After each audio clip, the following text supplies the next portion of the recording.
Bayangin deh, awal tahun 2026. Langit di atas perbatasan Pakistan dan Afghanistan tiba-tiba terbakar.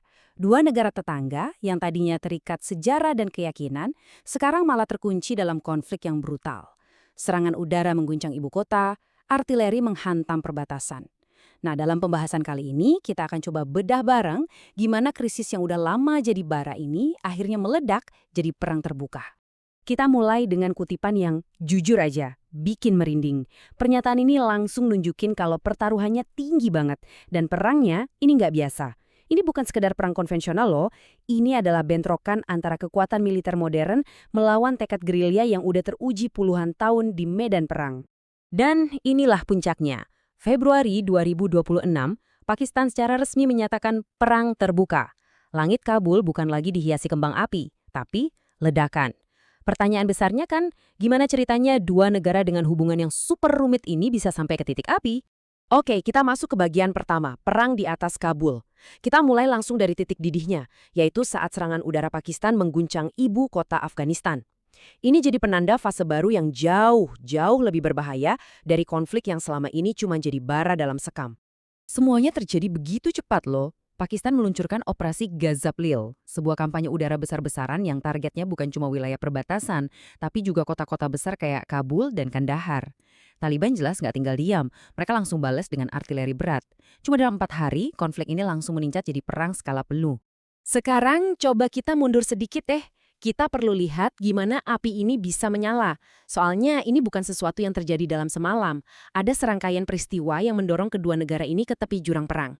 Garis waktu ini nunjukin betapa cepatnya situasi jadi kacau. Coba lihat, di Oktober 2025 masih ada harapan loh, ada gencatan senjata di Doha, tapi ternyata perdamaian itu rapuh banget. Cuma 4 bulan kemudian, di akhir Februari, eskalasinya gila-gilaan. Serangan udara Pakistan, dibalas duel artileri, terus ada serangan balasan besar-besaran dari Taliban, dan puncaknya, 27 Februari, deklarasi perang. Bener-bener spiral kekerasan yang terjadi cuma dalam hitungan hari.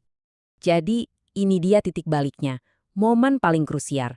Ketika serangan udara Pakistan ternyata bukan cuma kena dugaan kampung militan, tapi juga wilayah yang dikelola pemerintah Taliban dan menewaskan warga sipil, termasuk perempuan dan anak-anak, ceritanya berubah total.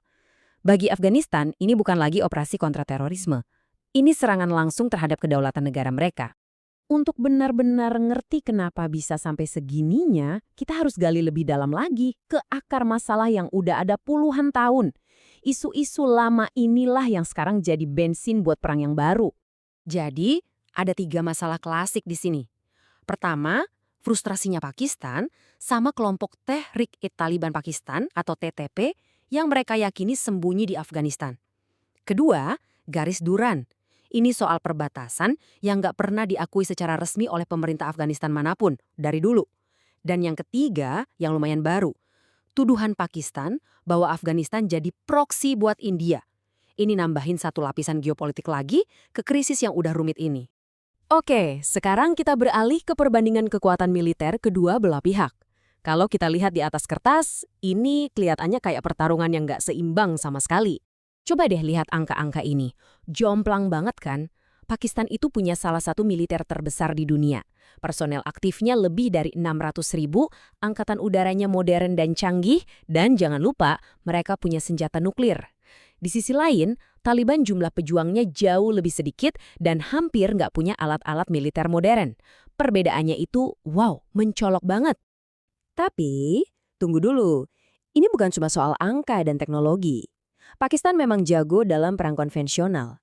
Tapi kekuatan terbesar Taliban itu sesuatu yang nggak bisa diukur. Pengalaman.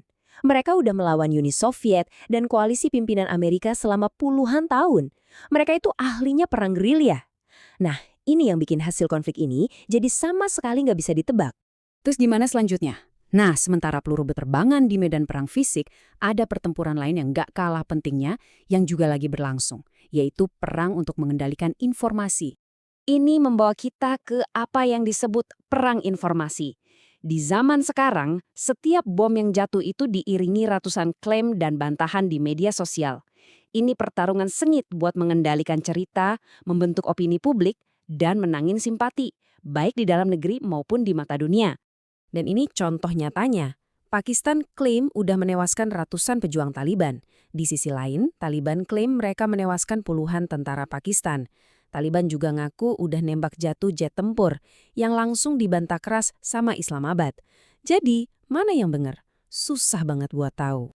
Dan mungkin klaim yang paling dramatis dan berpotensi mengubah segalanya itu rumor ini. Ada laporan yang belum terkonfirmasi yang bilang kalau pemimpin tertinggi Taliban mungkin jadi korban serangan udara Pakistan. Kalau ini benar, ini bakal jadi pukulan simbolis yang telak banget buat Taliban.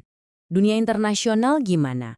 Ya, reaksinya macam-macam. Amerika Serikat tampaknya mendukung hak Pakistan untuk membela diri. Sementara itu, negara-negara tetangga kayak Iran dan Tiongkok, bareng sama PBB dan Uni Eropa, mereka semua bilang, udah, stop, jangan diperpanjang lagi. Mereka menyerukan deeskalasi biar konflik ini nggak meluas dan bikin kawasan jadi nggak stabil. Jadi, kita sekarang ada di persimpangan jalan nih. Satu jalan mengarah ke eskalasi lebih lanjut, perang yang lebih luas dan lebih berdarah. Jalan satunya lagi, ya deeskalasi, kemungkinan karena tekanan internasional yang maksa kedua negara buat balik lagi ke meja perundingan. Saat ini dua-duanya tampaknya sama-sama mungkin terjadi. Kita tutup pembahasan kali ini dengan satu pertanyaan besar. Di tengah saling klaim, di antara kekuatan konvensional dan perlawanan gerilya, konflik ini ada di jalan buntu yang berbahaya. Pertanyaannya sekarang adalah, siapa yang akan menurunkan egonya lebih dulu? Dan yang lebih penting lagi, berapa banyak nyawa dan kehancuran yang harus jadi korban sebelum perdamaian itu bisa tercapai?